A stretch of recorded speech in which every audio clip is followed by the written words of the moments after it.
یہی زندگی دنیاوی ہے، یہی دینی اور یہی روحانی۔ ہمارا خیال بدل جائے تو ہماری زندگی کا نام ہی بدل جاتا ہے۔ اضطراب دراصل اس فرق کا نام ہے جو ہماری خواہش اور ہمارے حاصل میں رہ جاتا ہے۔ ہماری توقعات جب پوری نہیں ہوتی ہم مضطرب ہو جاتے ہیں۔ خواہش اور توقع کی اصلاح کرنی چاہیے۔ ہم لوگ فرعون کی زندگی چاہتے ہیں اور موسیٰ علیہ السلام کی عاقبت۔ قرب جمال انسان کا حال اور خیال بدل کے رکھ دیتا ہے، صاحب حال سے تعلق صاحب حال بنا دیتا ہے۔ وہ شخص اللہ کو نہیں مانتا جو اللہ کا حکم نہیں مانتا۔ اسلام وحدت المسلمین کی داستان ہے۔ مسلمان اکٹھے نہ ہوئے تو دین اسلام سے خارج کر دیے جائیں گے۔ مسلمانوں کا منظم اجتماع ہی اسلام کا عروج ہے۔ انسان اپنی ملکیت کی ملکیت بن کر رہ گیا ہے۔ انسان اپنے آپ کو محفوظ کرتے کرتے غیر محفوظ ہو جاتا ہے۔ خطرہ انسان کے اپنے اندر ہے، سانس اندر سے اکھڑتی ہے۔ اللہ کو راضی کرنے سے پہلے یہ ضرور تحقیق کر لیں کہ وہ ناراض ہے بھی کہ نہیں۔ اس کے ناراض ہونے کی اطلاع دینے والے کو ضرور راضی کرو۔ نیکی کا نام لینا بھی نیکی ہے، نیک بات سننا بھی نیکی ہے، نیک مقام دیکھنا بھی نیکی ہے، نیک انسان سے ملنا بھی نیکی ہے، نیک لوگوں کا تذکرہ بھی نیکی ہے، نیک خیال بھی نیکی ہے، نیک علم بھی نیکی ہے، نیک عمل تو خیر ہے ہی نیکی۔ ایک نے دوسرے سے پوچھا، بھائی آپ آنے والے حالات جانتے ہیں؟ دوسرے نے جواب دیا، ابھی تو جانے والوں سے ہی فرصت نہیں ملی۔ بچہ بیمار ہو تو ماں کو دعا مانگنے کا سلیقہ خود بخود ہی آ جاتا ہے۔ شکر کرو، نعمت محفوظ ہو جائے گی۔ دسترخوان کشادہ کر دو، رزق بڑھ جائے گا۔ سجدہ کرو، تقرب ملے گا۔ عزت کرو، عزت ملے گی۔ صدقہ دو، بلا ٹل جائے گی۔ توبہ کرو، گناہ معاف ہو جائے گا۔ مرید کی اپنی صداقت اور عقیدت ہی اس کو منزل تک پہنچاتی ہے۔ اگر منزل نصیب ہو گئی تو شیخ کے کامل ہونے میں کیا شک۔ مرید منزل تک نہ پہنچا تو شیخ کے کامل ہونے یا نہ ہونے کا کیا تذکرہ۔ خوش نصیب مرید شیخ کا ہر حال میں ممنون رہتا ہے، اور بد نصیب ہمیشہ اپنی کوتاہی کا شیخ کو ذمہ دار ٹھہراتا ہے۔ اچھے لوگوں کا ملنا ہی اچھے مستقبل کی ضمانت ہے۔ بہترین کلام وہی ہے جس میں الفاظ کم اور معنی زیادہ ہوں۔ عروج اس وقت کو کہتے ہیں جس کے بعد زوال شروع ہوتا ہے۔ دریا پہاڑوں میں سے سمٹ کر گزرتا ہے اور میدانوں میں سے پھیل کر۔ اپنے حالات کے مطابق سفر کرنا چاہیے۔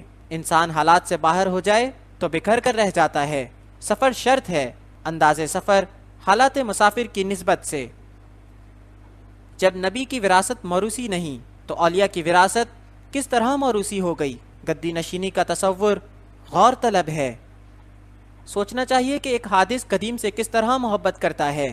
دیکھے بغیر محبت کا کیا مفہوم ہے؟ ایک انسان بیک وقت بندہ اور عاشق کیسے ہو سکتا ہے؟ اس پر غور کرنا چاہیے، اس سے انکار نہیں۔ اگر چھت گرنے لگے تو بھاگ جاؤ، اور آسمان گرنے لگے تو ٹھہر جاؤ۔ جس خطرے کا وقت سے پہلے احساس ہو جائے سمجھو کہ وہ ٹل سکتا ہے۔ اس کے روکنے کے لیے دعا کا ہتھیار ہے۔ اللہ تعالیٰ ان خطرات سے بچائے جن کے قریب آنے کا ہمیں احساس تک نہیں۔ جس پر اللہ کا رحم ہوتا ہے اسے وہ اپنے در کا سائل بنا دیتا ہے۔ جو اللہ کے رحم سے محروم ہو وہ دنیا والوں کے دروازوں پر دست سوال دراز کرتا ہے۔ اللہ سے دعا کریں کہ ہم پر ایسی کوئی مصیبت نہ آئے کہ ہم اللہ سے مدد مانگنا بھول جائیں۔ ایک بچے کے پیدا ہونے اور اس کے پروان چڑھنے میں صدیوں کی محنت اور تجربہ صرف ہوتا ہے۔ انسان کی زندگی کو قائم رکھنے کے لیے اللہ کریم نے چاند، سورج، ستارے، مٹی، ہوا اور پانی پیدا فرما رکھا ہے۔ چرند، پرند، نباتات و جمادات انسانی زندگی کی خدمت کے لیے منتظر رہتے ہیں۔ اللہ کیسے کیسے دنیا کو رزق پہنچاتا ہے، حیران ہو کر دیکھنے والی بات ہے۔ پتھر کے اندر چھپے ہوئے کیڑے کو بھی رزق مہیا کرتا ہے۔ اگر کوئی شخص مخلوق کی تباہی مانگے تو پالنے والے اللہ کو کیسے پسند ہو سکتا ہے؟ مخلوق کی بہتری مانگنے والے اللہ کو پسند ہیں۔ نوح علیہ السلام نے اپنی امت کے لیے پانی کا عذاب مانگا، ان کا اپنا بیٹا بھی اسی تباہی کی نظر کر دیا گیا۔ اللہ کریم کیسے پسند فرماتے کہ تباہی مانگنے والوں کو احساس ہی نہ ہو کہ دوسروں کے بیٹوں کے لیے تباہی کیسے مانگتے ہیں۔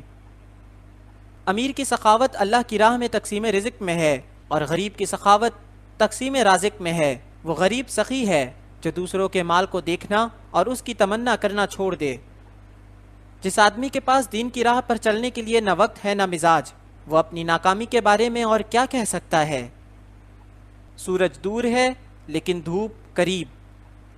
ہمارا بدترین دشمن وہ ہے جو دوست بن کر زندگی میں داخل ہو، اور ہمارا بدترین دوست وہ ہے جو دشمن بن کر جدا ہو۔ جو انسان حال پر مطمئن نہیں وہ مستقبل پر بھی مطمئن نہ ہوگا۔ اطمینان حالات کا نام نہیں، یہ روح کی ایک حالت کا نام ہے۔ مطمئن آدمی نہ شکایت کرتا ہے نہ تقاضا۔ زندگی کی کامیابی کا فیصلہ زندگی کے اختتام پر ہی ہو سکتا ہے۔ سب سے زیادہ خطرناک دشمن وہ انسان ہے جو مسافر سے ذوق سفر چھین لے۔ غریبوں میں دولت تقسیم کر دینا نیکی ہے، امیروں سے دولت چھین لینا گناہ۔ ایک انداز سے دیکھا جائے تو گناہ ایک بیماری ہے، دوسرے انداز سے دیکھیں تو بیماری ایک گناہ ہے۔ اپنی زندگی میں ہم جتنے دل راضی کریں اتنے ہی ہماری قبر میں چراغ جلیں گے۔ ہماری نیکیاں ہمارے مزار روشن کرتی ہیں، سخی کی سخاوت اس کی اپنی قبر کا دیا ہے۔ ہماری اپنی صفات ہی ہمارے مرکز کو خوشبودار بناتی ہیں۔ زندگی کے بعد کام آنے والے چراغ زندگی میں ہی جلائے جاتے ہیں، کوئی نیکی رائیگاں نہیں جا سکتی۔